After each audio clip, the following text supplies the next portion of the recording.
This is Braun Strowman, the monster among men, and you're listening to the Bob Culture Podcast with your host, Rob!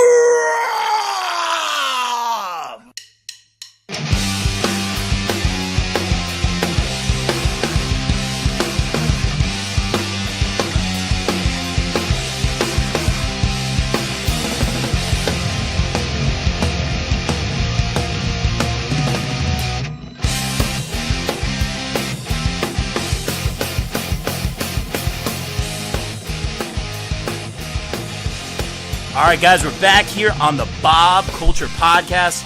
Ladies and gentlemen, I am super honored right now to be talking with this guest, and I'm not going to do this intro justice after he just had Justin Roberts on. No way I'm going to top that intro, but I'm going to try anyway. Ladies and gentlemen, I am beyond stoked to welcome the man behind the Chris Van Vliet YouTube channel, not to mention the four-time Emmy Award Winning Reporter from WSVN Fox 7 Miami, everyone's favorite interview on the planet, Mr. Chris Van Vliet. Chris, thanks for a few minutes. How are you, man? Rob, that's what an introduction. Thank you so much. I'm trying. Doing great, and I appreciate you having me on the show. No, dude, I mean, I'm trying to top Justin Roberts here. I was just watching the video earlier, doing my homework, man. Big fan. Thank you so much for a few minutes, man. Thanks for getting in touch with me. I super appreciate it. No, you got it. And look, nobody can top Justin Roberts. I mean, that's the legendary voice of the WWE. If you watched any time with, I guess in the 2000s. Yeah, absolutely, man. But I got a ton of questions for you. Long story short, podcaster, journalist right now, finding my way. I've been a drummer my whole life, playing music, teaching music, doing that. This is all very new and exciting to me. I've been on a bit of a hot streak lately. Sure enough, I had shared one of your videos with a fantastic interview with Dolph Ziggler, man. Just very inspiring, where you guys kind of switch roles a little bit, kind of help me kind of find some direction and some tips and advice. I definitely want to pick your brain about that one. But, you're always good at commenting on the fans, and you told me to reach out to you, and here we are doing a podcast. So I really appreciate it, man. I can't wait to pick your brain. Well, and the thing about the commenting back, and I comment a ton on Instagram and on my YouTube channel as well. And if you don't follow me or subscribe, please, it's just my name, @Chris Van Vliet. But the whole thing is, if someone's going to take the Dolph Ziggler interview is 45 minutes. If someone's going to take 45 minutes to watch my interview, I can take 6 seconds to be like, hey, thanks for watching, or thanks for commenting, or that's really funny, or whatever it happens to be. Love it, man. You're already giving out good advice, man. I love it. So, before we get into the journalism and the interviewing questions, I wanted to ask you, kind of the Chris Van Vliet origin story. Did a meteor hit the earth and this superhero reporter came? Or, were you a wrestling fan? Were you a big pop culture fan? How did this all start for you? Yeah, and it's a little bit of both, the meteor and everything. No, it's, yeah. So I'm originally from just outside of Toronto. I grew up in Canada, and I was always fascinated by broadcasting. I remember I had a Fisher Price radio and with a tape recorder, and I pretended to be my favorite radio broadcasters when I was 4 years old. Nice. And that was just something I always wanted to do, but it just seemed like such a long shot. There's not that many people that actually get to live their dream and be on TV, and look forward to, having that job every day to go to. And I remember I went to a communication studies class in high school. We made a TV show every week, which was super exciting. And then when it came time to pick a college major, when you're 17 and they're basically like, hey, what do you want to do for the rest of your life? Right. Yeah. I was like, communication studies was pretty fun, so I guess I'll do that. And, I went to college for communication studies and, loved what I was doing, but wasn't getting a ton of real world experience. And to make my long story short here, I woke up one day in my senior year and it hit me holy crap, when this is all done, it's no more where are we drinking tonight, or what girls are we going to try to hit on at the bar, which is, let's be honest, what college is really all about. There it is. Yeah. It was oh my God, I'm going to have to work for the next 40 or 50 years of my life. So I had this epiphany in that moment that if I wasn't going to start to make some changes and some decisions now, I was going to be one of those people who hated going to work every morning and hated Sundays because Monday was the next day. Yeah. So I reached out to every radio station in town, every TV station in town, and basically said, here's who I am. I'm passionate about broadcasting. I just want to come in and see how it's done. And I got a couple volunteer jobs, and one radio station said, "Hey, we can't take on any volunteers, but how would you like a job? You can be the guy who's the board operator and pushes the buttons on the radio station." No way. Said, fantastic, sure. They said it only pays $8 an hour, and I said, well, that's $8 more than I thought I was going to be making. And it kind of all just snowballed from there. I think the story is, if you want something, there's a path to get there, and not everyone's path looks the same, but there's a path to get there. That if you want something bad enough, you can make it happen. I love that, man. I absolutely love it. This is already inspiring. We're 5 minutes in. I'm already super inspired, man. And I get it. Like I said, I not to toot my own horn here, but been on a bit of a hot. We're all about the shameless promo here, right? But I've been on a bit of a hot streak. I've learned the magic of a press pass. I'm going to these conventions. I'm meeting people and interviewing wrestlers and celebrities that I never in the world thought I would get to sit down and converse with. Getting an autograph is great. Getting a picture is great. But sitting down and having conversation with these guys it's one of my favorite things to do. And you are absolutely living the dream. And you notice everyone sitting down with you is so comfortable with you. You're at hotel rooms. You're in their limos. You're at their homes. You guys make plans to meet up, man. Tell me a little bit about your rapport with these guys. It's my absolute favorite thing about you. Yeah, and thank you so much for saying that, Rob. It's been a long time coming. I've been on television now for 15 years. That still is my day job. I host a show in Miami called Deco Drive. It's like a local entertainment Tonight show. Love it. And I've been doing celebrity interviews for almost that whole time. I think I started doing celebrity interviews in 2006. So my favorite people that I watched on TV were the people who had a great rapport, and the people who weren't just asking standard questions, and the people who listened. I think that's a real key ingredient that's missing from a lot of interviewers, is they don't listen. They just ask their question and wait for an opening to ask their next question. I think that in general in life, a lot of people are unfortunately like that. So for me, I just try to find some sort of an in. Like with these wrestlers, we all have wrestling in common, but I'll try to find a way to just kind of break the ice with them. Like it's either like, oh, I was at this match of yours, or you'll never believe I had this poster on my wall. Like, that's what I said to Hulk Hogan. Like, I still, to this day, have a poster of WrestleMania 18 on my wall, Rock Hogan. And it's just those little things that makes you realize that, like, sure, you're a fan, but you're also a human being just like them.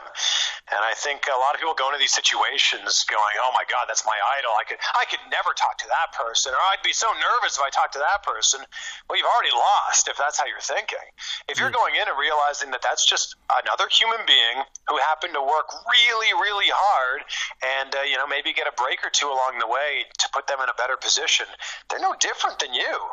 And if you treat it like that, then you're always going to win with these. Dude, I absolutely love it. I'm on board, and I go to these cons, or I have connections. You got to hustle, and you're a guy who hustles. You travel. You're catching these 4 a.m. flights. You got these special meetups with John Cena. What an interview that was! Him giving you extra time. Oh my gosh, what a great! That was incredible. Yeah, one of my personal favorites. But we could go on and on.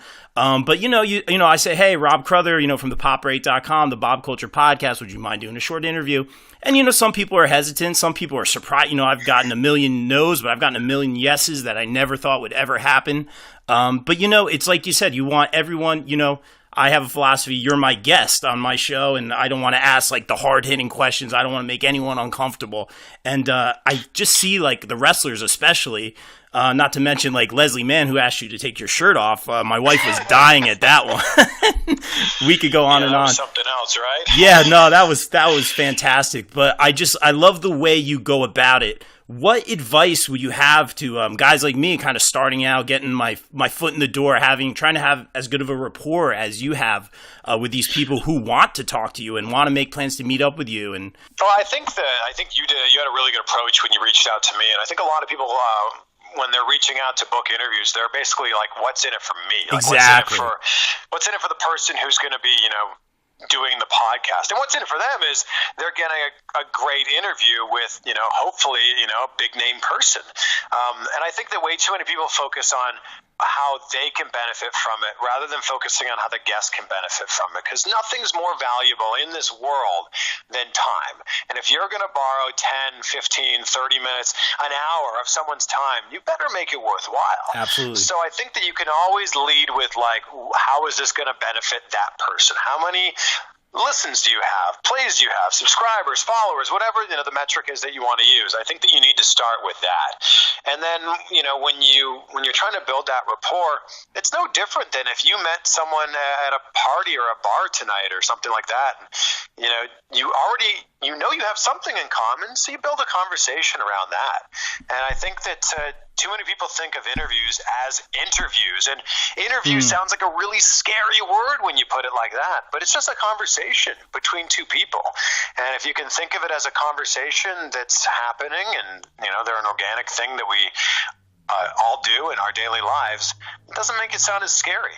And I think that you can just roll with it from there. I love it, man. And like I said, I usually do like a little quote when I put the podcast out. Everything you're saying is just like super quotable. So really, really inspiring, man. I love it. Well, you're going to have lots of quotes to choose from. That's right, great. Man. I know. I'm marking it down, man. It's great. I love it all. I don't want to make you play favorites. But, my buddy Chris Nunez, who's one of the co-hosts on the podcast, he shot me a few of your videos. And I had seen some of your videos over time. But, the Dolph Ziggler one, like I had said earlier, really connected with me. But Chris and we love your interviews with Johnny Gargano. I think it's just very real. Those are some of our favorites. So what are some of your favorites? I mean, I know you got a lot of good friends. I don't want you to, put anyone out or anything, but who are some of your favorite guys to talk to, wrestling or non-wrestling? Well, Ziggler's always a great one because we've built a friendship over these years, and we text with each other. And that last interview we did in his hotel room was, I basically said to him, look, we've done so many interviews where I've interviewed you. I said, why don't we flip the tables and have some people send in some questions and you can ask them to me. So Ziggler's always been great. He's always super gracious with his time. But my favorite overall has got to be The Rock. And yes. The Rock was always the top of my list of people I wanted to interview when I got into doing celebrity interviews. And all my friends were getting interviews with him, and I wasn't getting invited to those junkets, or wasn't getting invited to those red carpets. And I always wanted to do one, and he was at the top of my list, and I finally got The Rock. My first interview with him was in 2012, and it wasn't in a movie setting.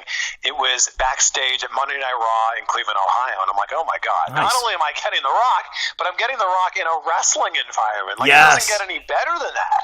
And The Rock is everything you want him to be. And he's everything that you perceive him to be online.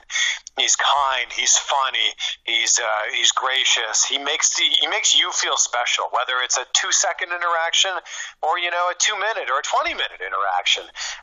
He does whatever he can to, make it important, make you feel important. And if I could go back and, I was 16 years old and I loved The Rock and I was raising the people's eyebrow in high school and yelling at people, it doesn't matter. Yes. If I could go back in time and tell that version of Chris Van Vliet that one day The Rock will walk up to you on a red carpet and know your name, I would just blow little CVV's mind. CVV. Yeah. So, it's nothing against all the other people I've interviewed, and I really, to be honest, haven't had too many bad interviews. The Rock, though, just consistently is amazing. He just brings it. What can I say? There it is. Oh, yeah. Well done. Yeah, but honestly, and I think I did watch that. I believe that was the 2012 one. I don't know if that was the one setting up for the Cena match. I'm trying to remember yes, if that was the one. Yeah, great interview. I mean, they're all great. They're all great, man. But when he gave you that, it doesn't matter. I mean, we were dying, man. Really, really. Oh, that was unbelievable. Wow, look how many you've watched. Hey, man, Thank you, Rob. I appreciate that. Hey, I do my homework, and also I'm a fan. Let's be real. You got a ton of subscribers. So you're living the dream right now. What can I say? One day I will be a CVV. You never know. I'm working hard. That's what I'm doing. You're putting in the work, man. And talking about putting in the work and stuff like that, I put a lot of having you on or talking to an indie guy who's trying. I focus a lot on the indie scene for these guys who are trying to make names for themselves, trying to get out there. How important is it for you to do your research before you go into these interviews? And also, you've been doing this for a long time. I was wondering, kind of a two-parter here. Are there still nerves? So I think that doing your research is so important. and the person can tell instantly Right. if you haven't done your research. So that's number one. Like it makes the person feel important, and makes them realize that you cared enough about this interview to do your research. And more importantly than that, if the interview goes in a certain direction, especially like a long form interview, like a podcast, or like the long form interviews that I've been doing on YouTube, if the interview goes down a path and you don't know enough about this person, you'll just stand there nodding your head, and maybe you missed an opening to talk about something that was more important, or could have gotten you better information, or could have really broadened the scope of where your interview was going. And then, do I get nerves? Not like I don't get nervous like, oh my God, I'm going to talk to so-and-so. I still do get nervous before I talk to The Rock, because I know how much the interview means. Yeah. And I know that for my channel, it'll be really good. And I have so much respect for him as a human being. I just get nervous. It's like, I hope this lives up to the expectations that I've set for myself. Yeah.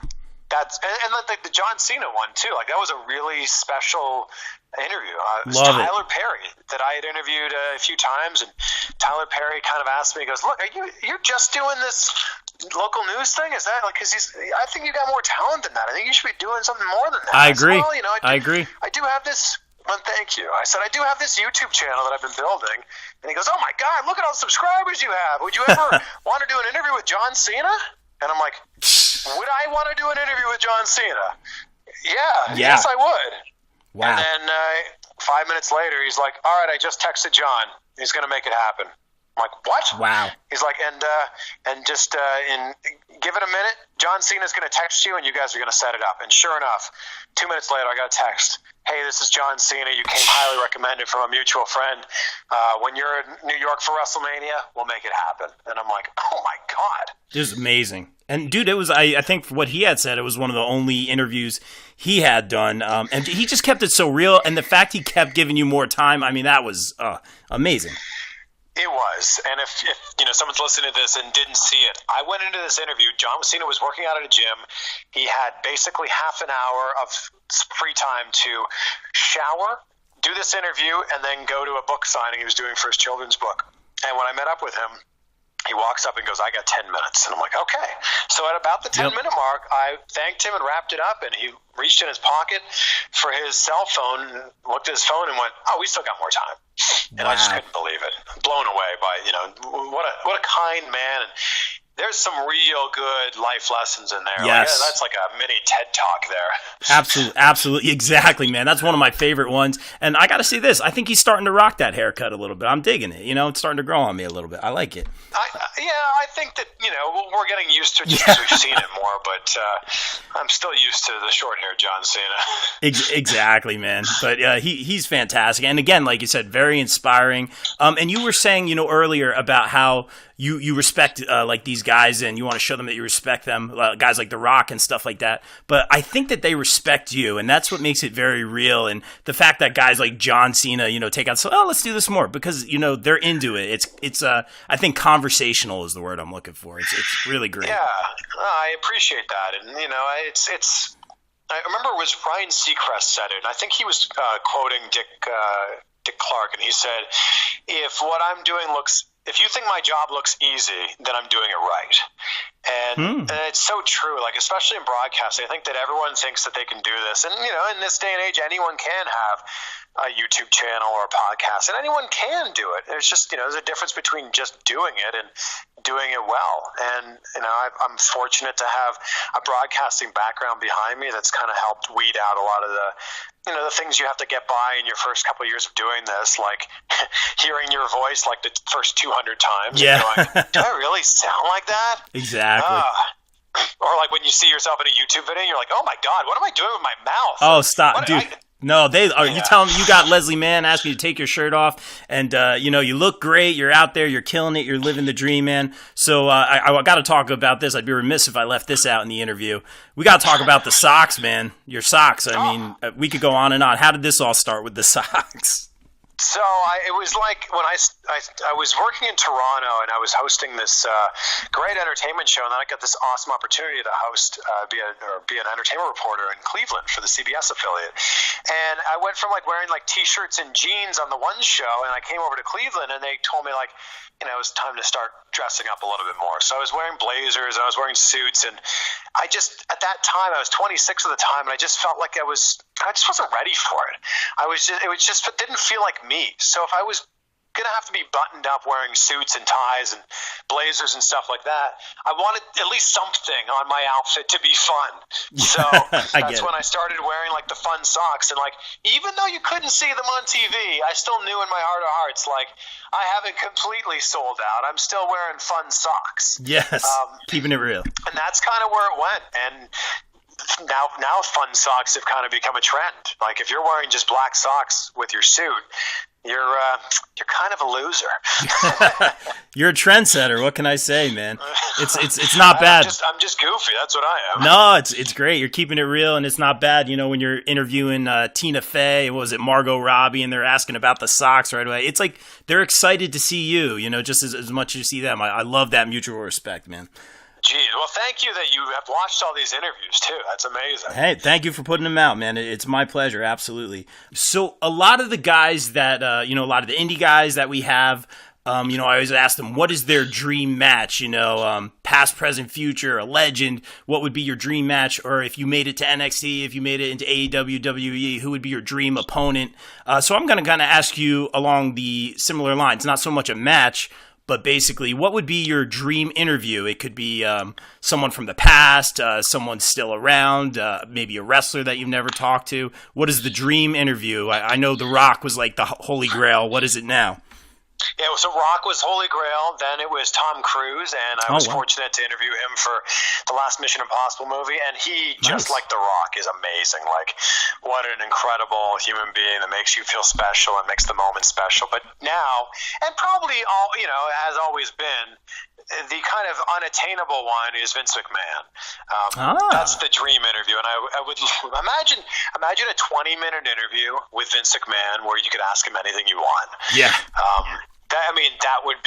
That's the dream. And that would be incredible. I doubt it will happen because he doesn't really do a lot of interviews anymore, but that's at the top of the list. If I could make an interview with Vince happen, and I would love to hear, questions from everyone, what they would want me to ask Vince, but that would be the one. Oh, yeah. Yeah, that would be epic, man. I would pay to see that one or hear that one. That'd be great, man. I would pay to make that happen. Yes, exactly, man. So, this is super fascinating to me. I'm hanging on every word here, as an aspiring journalist and interviewer here. But let's talk a little bit about the stuff outside of journalism and work and reporting and all that stuff, which is great. You're living the dream, like I said. But what are some hobbies outside of this? Are you into sports? You play music? Anything like that? Yeah, I'm a big bass fisherman. I've been bass fishing and fishing in professional bass tournaments for the better part of my life. And I actually, because of that, started a bass fishing company. We sell tungsten weights. It's called Tungsten. Yes. All right. Partly because, Ric Flair says, woo, and it's the wrestling tie-in. But also, when you catch a giant bass, you are screaming, woo! Love it. So that's that actually takes up a ton of my time. I'm an entrepreneur with that. I play guitar. Nice. I was in a band in college. I played guitar. I grew up playing sports. In high school, I played baseball and hockey. I was on the wrestling team, played volleyball, basketball. I can pretty much play any sport.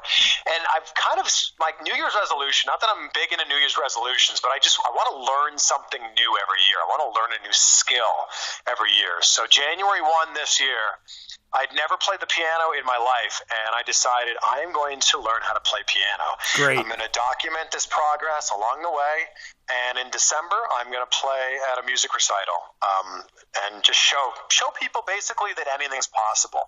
Because I think way too many people get in their own way and go, I could never do that, or I'm not the type of person that does that, or I just don't have the time. Well, you have all the time, and you have all the skills to do it.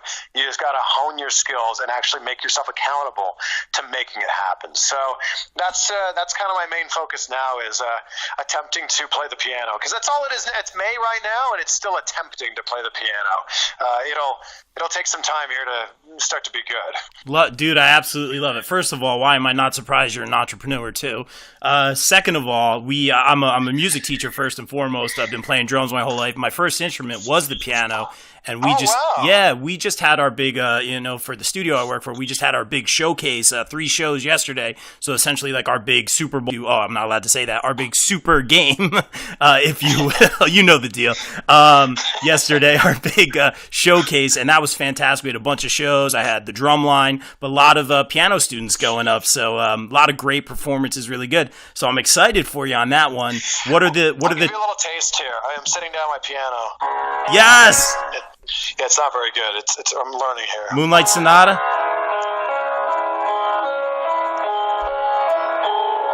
There you go. A little taste. Little Moonlight Sonata, right? Yeah, okay. At least you can recognize the song. It's beautiful, man. No, that's a great choice, man. So, we got the first ever CVV live piano performance, I think, here on the Bob Culture podcast. This is an exclusive right here. Love it, man. Whole bar. That's right. And it was fantastic. What are the tunes you're listening to? And like, why piano? Are you like big Billy Joel, Elton John? Are you trying to do some more of the classical stuff? What are you into musically? So the reason I chose piano is because it was difficult.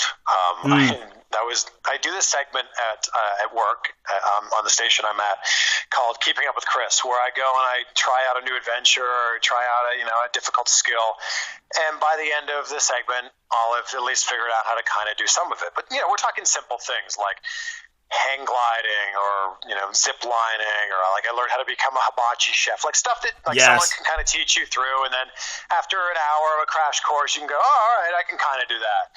I chose piano because I knew it was something I couldn't learn in an hour or 2 or 10 or even 100.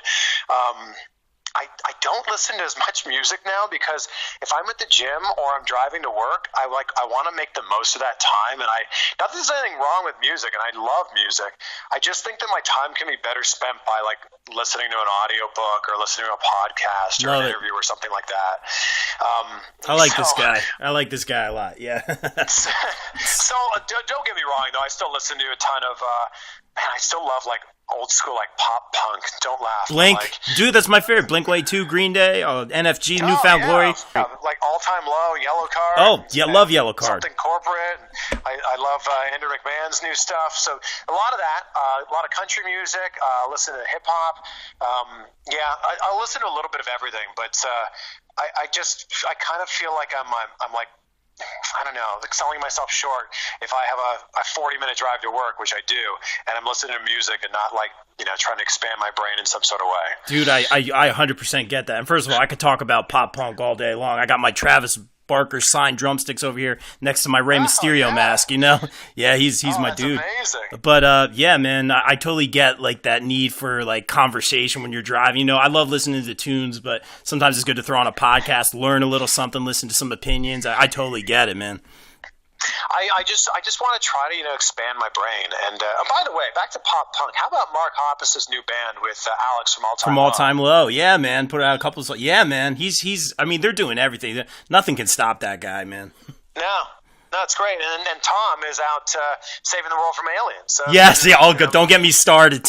Don't get me started on that. I have the. Don't get me started on that. I know, man. I'm excited. Warped Tour is coming to here. Obviously Tom's not going to be there, but Blink will be there. As I look at my Travis Barker pop vinyl and my Mark Hoppus Funko pop vinyl, but there is no Tom. Who knows? But I digress. I could talk about Blink and pop punk all day long, man. So could I. Yeah. By the way, before we yes. move on, have you heard of the band The Dangerous Summer? I don't think so. I don't think so. Well, there's a band you need to listen to. They just put out a new album, and they're incredible. I'm writing it down right now. Okay, The Dangerous Summer. Awesome. I'm getting music tips. I'm writing it down. This is awesome, man. Great interview. You're gonna like Dangerous Summer, yeah. Love it, man. I actually just listened. I don't know if you listened to Newfound Glories. They just put out From the Screen to Your Stereo 3, which is all covers from movies. So good, man. I just reviewed it. Oh, fantastic. Newfound Glory was the band that got me into pop punk. Like, I'll never forget being 16 years old in my English class, and like I had that portable Walkman. And, you're always dressed to kill. That's pretty good, man. That's pretty good. just have to like plug your nose and just sing really high, right? That's my jam. That's my jam too. I love that song. That's such a good song. Oh man, I could go on. We're taking a different direction here, but I love it, man. I could do this all day. Fans are like, you guys need to stop. Nah, right now. not at all, man. We'll do another podcast about pop punk for sure. So swerving it back to wrestling, nice segue here, but you know what everyone wants to know. I think everyone's listening because they really want to hear CVV's Money in the Bank pay-per-view picks. I'm super excited for this one. We'll do a little bit of a rapid fire if that's cool with you. Oh, yeah, sure. We can do that. Let's do it. Let's do it, man. All right. And you heard it here first on the Bob Culture Podcast. All right, real quick. We got Becky Lynch. She's got a couple matches on this one versus Lacey Evans and then also versus Charlotte Flair. Do you think Becky remains Becky 2 belts? Is she losing 1 belt? Is she losing both belts? Any opinions on this one? I think that she retains against Lacey but loses to Charlotte. I think... I still don't understand why they have 2 belts. It's just a little bit ridiculous, but that's a whole different conversation. But that's my prediction. I agree with that exactly. We're actually doing our predictions on Thursday, but we got to hear the CVV predictions first. But I 100% agree with that one. We have Kofi Kingston. So happy for him. Guys worked hard for 11 plus years. Totally reached the mountaintop. Grab that brass ring versus Kevin Owens. You think Kofi's going to hold on to the belt in this one? I think Kofi should hang on to the belt, although nothing against Kofi, but I think that Kevin Owens would be a stronger champion right now. I think Kevin Owens is supremely, incredibly talented on the mic, and it's a little strange to me that Kofi, is basically a guy in a faction, is the champion, which is great. I get the story. It's awesome. It's heartfelt, but I just don't know how long that will be able to continue on with that path. I think he retains through this, but I don't know if he'll still be our champion in the summer. Ah, very well said. Looking at it from all sides, I love it. And Kevin Owens has come back, hasn't missed a beat for sure. Kevin Owens is just gold. Yeah. My father-in-law's personal favorite, who has the same initials, so he buys all the KO shirts. It's great. Oh, that's great. Yeah, perfect. Rollins versus AJ. I'll tell you what, the real winners of this one are going to be the fans. But what do you think about this one? What a great match this is going to be. Yeah, you're absolutely right. You can't go wrong with this match. I think Rollins retains, and I think that AJ is a great champion, but he doesn't need to be champion right now. I 100% agree. A little bit of a passing of the torch, if you will. Right now, the man, besides Becky Lynch being the man, is Seth Rollins, who have officially are in a relationship right now. So who knows? Yes. Yeah, knowing WWE, they will not hesitate to use that in some sort of storyline, I'm sure. You're so right. Yeah, you know the deal. Next time you talk to them, I'll sure you have a great interview with those guys. So who do you think is going to win the women's Money in the Bank ladder match? Man, this one's really hard to call. Yeah. And, there's a lot. Well, we got Dana Brooke, Ember Moon, Bayley, Natalya, I believe. I think that Ember Moon might make sense, but I think that her previous injuries might make WWE kind of shy away from that. The safe bets here would be Bayley or Alexa Bliss. I would love to see Alexa Bliss get another run. I think that would there we go. That's my pick. Alexa Bliss is my pick. I think that that's the best, and I find her incredibly attractive, which it's just kind of a sidebar to this, but it's true.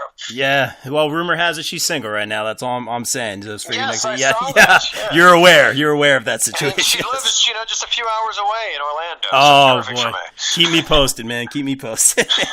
But that'll be our moment of bliss for the pay-per-view for sure if she wins. And then going to the men's Money in the Bank ladder match, lots of potential winners here. A good mix of veterans and up and coming talent. We got guys like Drew McIntyre in there. I believe Orton's in there again. Any picks for this one?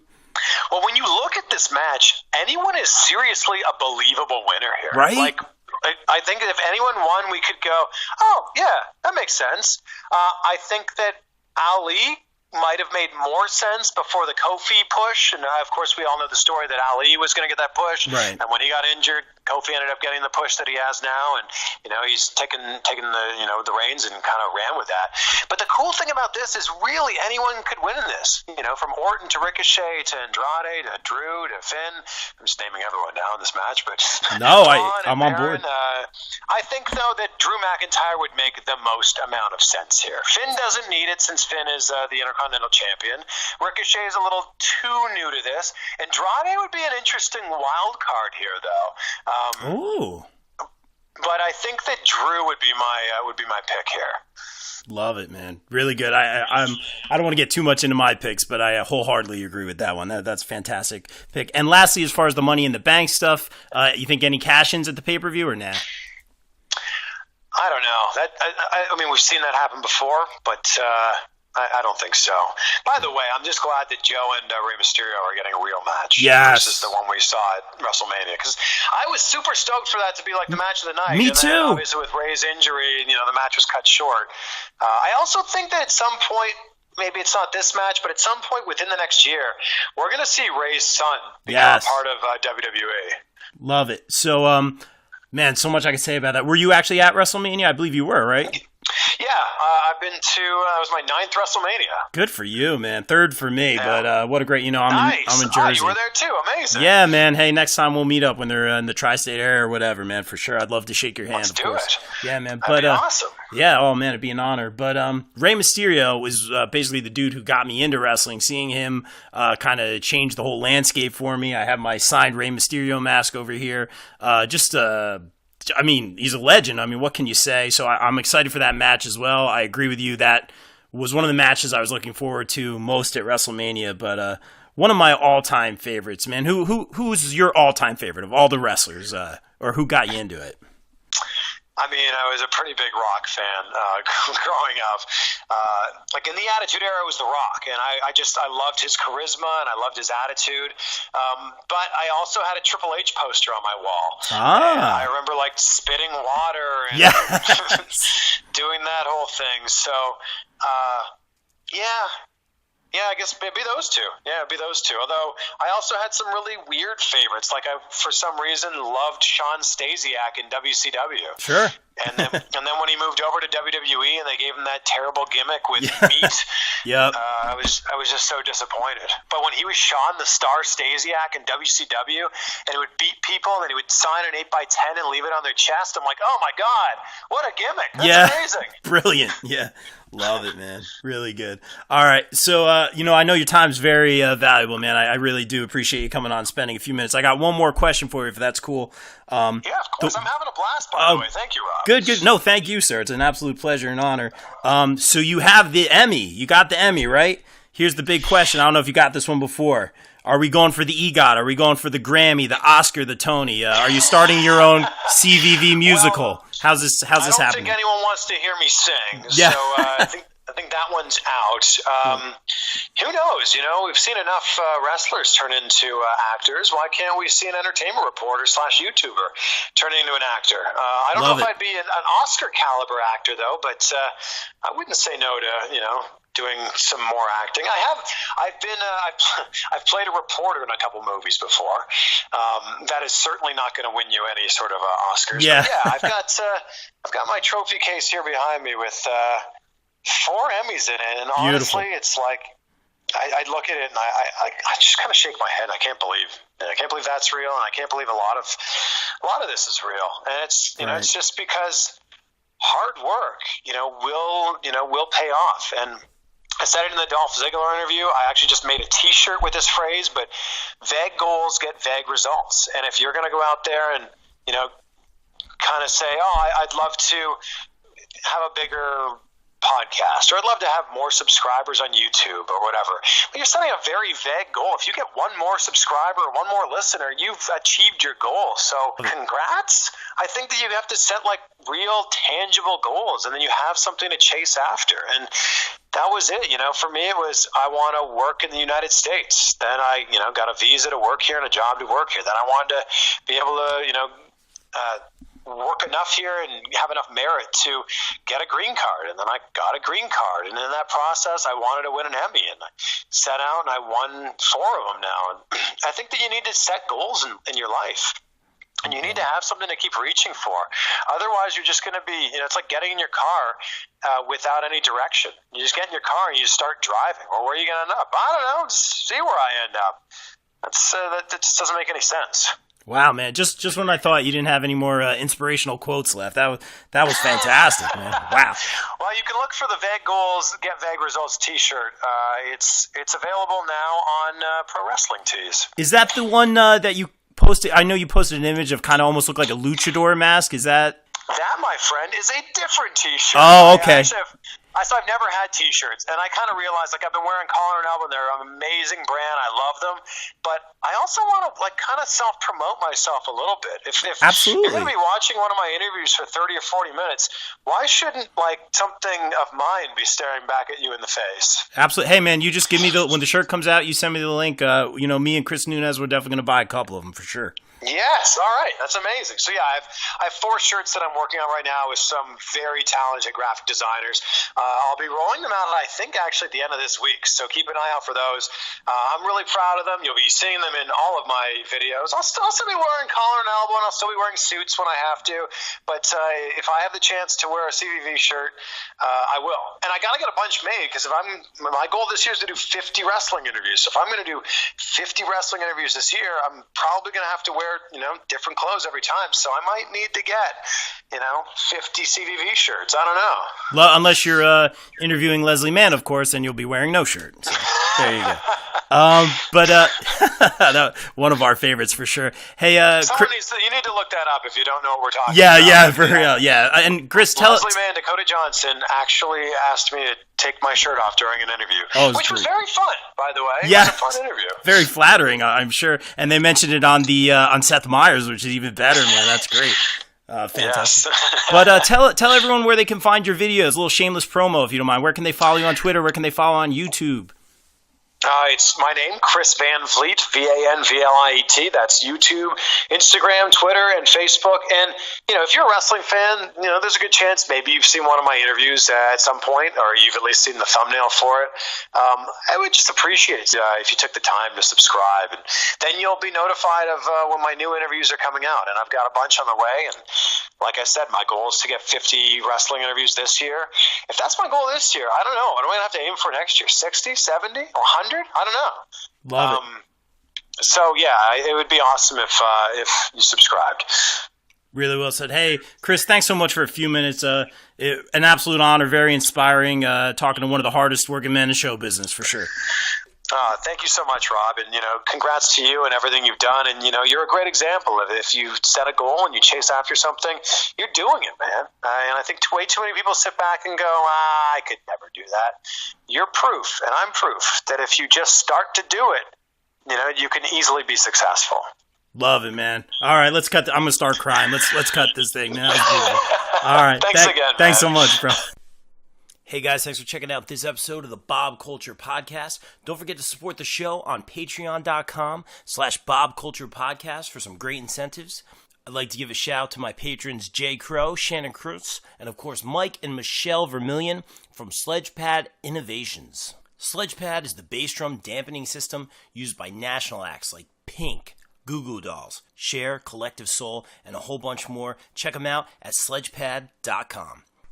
And of course, if you're a fan of the show, please subscribe on YouTube, check us out at podbean.com, and leave me a review at iTunes.